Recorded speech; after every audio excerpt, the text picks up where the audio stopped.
Welcome to Wellbit. It's lecture 1.2 of Computer Architecture playlist. In this video, we will talk about the single processor computer architecture. कि single processor computer architecture होता क्या है, इसके अंदर क्या क्या चीजें इंक्लूड होती हैं और इसके अंदर यानी किस किन चीजों से मिलकर बनता है, ये कैसे काम करता है। ठीक है, तो हम लोग मूव करते हैं अपनी पहली हेडिंग की तरफ, जो कि है हमारा इंट्रोडक्शन। इंट्रोडक्शन के अंदर हम लोग बात कर रहे हैं what is a single processor computer.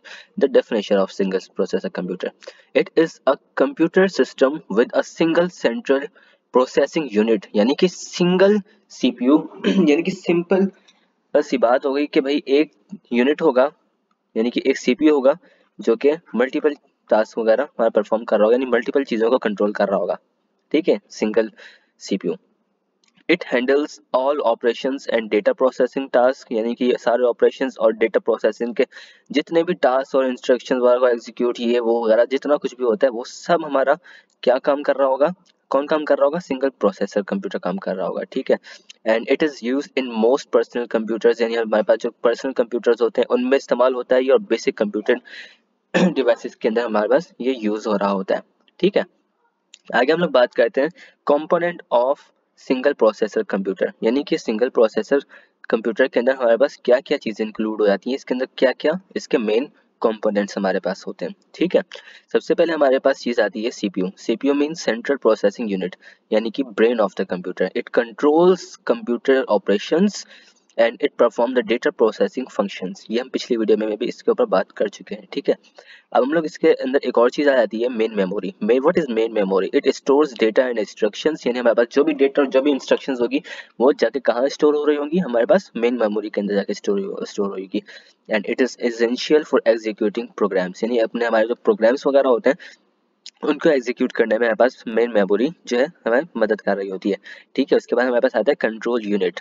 Control unit जो है it directs the operation of the CPU, यानी कि मैंने बताया था सीपीयू के अंदर ही एक कंट्रोल यूनिट हमारे पास लगी होती है, एक चिप तरह की। ठीक है ये क्या करती है, ये डायरेक्ट जो है ना ऑपरेशंस को परफॉर्म करती है and ensure instructions are executed correctly, यानी हमारे पास जो भी हमारे पास कोड की हमारे पास जो भी इंस्ट्रक्शंस वगैरह हैं ये उसको देखता है भाई कि ये सही से करेक्टली हमारे पास जो है एग्जीक्यूट हुई भी है कि नहीं हुई है। ये सारे वो चीज़ें थी जो हम पिछली वीडियो में डिस्कस कर चुके हैं ऑलरेडी, जो कि इस टॉपिक के अंदर भी हमारे पास इंक्लूड हो जाती है। ठीक है, अब हम लोग एक न्यू चीज़ आई है हमारे पास जो कि है अर्थमेटिक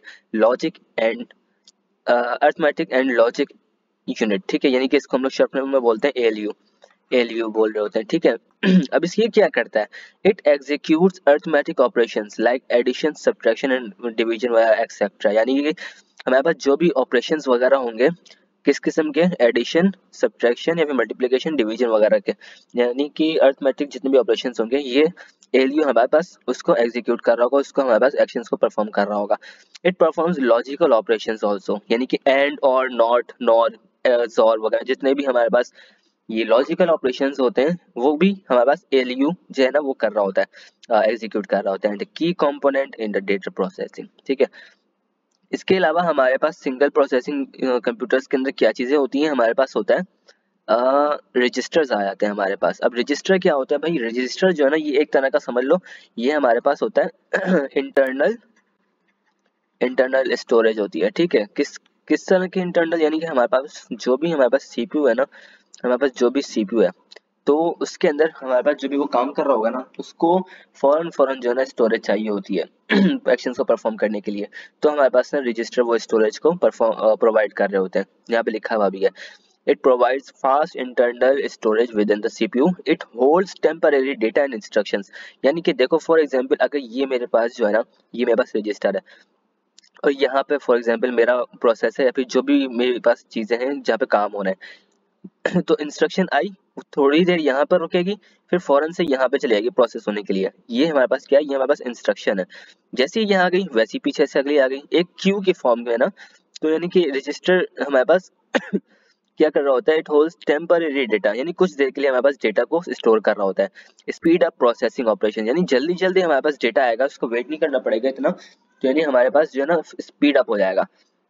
उसके बाद हम लोग आते हैं सीपीयू इंटरकनेक्शन। अब ये क्या है, it is a mechanism that enables communication among CPU ALU and registers. भाई फॉर एग्जांपल अगर ये मेरे पास सीपीयू है, ये मेरे पास एलयू है और ये मेरे पास रजिस्टर है, ये आपस में कनेक्टेड भी तो होंगे ना किसी तरीके से, नहीं तो ये हवाओं में बातें करेंगे, नहीं ना, हवाओं में तो नहीं करेंगे, जाहिर सी बात है। तो यानी कि ये मैकेनिज्म है क्या चीज, इंटरकनेक्शन का, सीपीयू इंटरकनेक्शन का एक हमारे पास मैकेनिज्म होता है जो कि हमारे पास हेल्प कर रहा होता है कम्युनिकेट करने में किस चीज के दरमियान, हमारे सीपीयू एएलयू रजिस्टर्स के दरमियान। It ensures smooth data transfer and coordinates, यानी हमारे पास जो भी डेटा जो है ट्रांसफर हो रहा है ये उसको इंश्योर करेगा कि भाई स्मूथली जो है ना हमारे पास सारा कुछ हमारे पास मतलब इधर से उधर होना चाहिए। ठीक हो गया। उसके बाद हम लोग आ जाते हैं समरी के ऊपर। समरी मतलब कि अभी तक हम लोगों ने जो कुछ पढ़ा है ना उसको कंक्लूड कर रहा हूँ मैं यहाँ पे लिखा हुआ है a single processor system consist of, यानी कि हमारे पास सिंगल प्रोसेसर सिस्टम या कंप्यूटर जो भी है वो क्या क्या चीजों को ऑक्यूपाई करता है। वो हमारे पास सीपीयू को ऑक्यूपाई करता है फॉर प्रोसेसिंग, मेमोरी रखता है फॉर स्टोरेज, एएलयू रखता है for arithmetic and logical operations, and registers रखता है for temporary storage, and interconnections हमारे पास जो है वो किस लिए होते हैं, फॉर सीमलेस कम्युनिकेशन के लिए। ठीक है, इसी तरीके से अभी के लिए इतना ही। Bye bye. आपका बहुत बहुत शुक्रिया, आपने मेरे चैनल को जो है सबसे पहले सब्सक्राइब कर दे जाना जाने से पहले वेल बिट को, और मेरी वीडियो को लाइक करो, शेयर करो, कमेंट करो, फॉलो कर दो। ठीक है।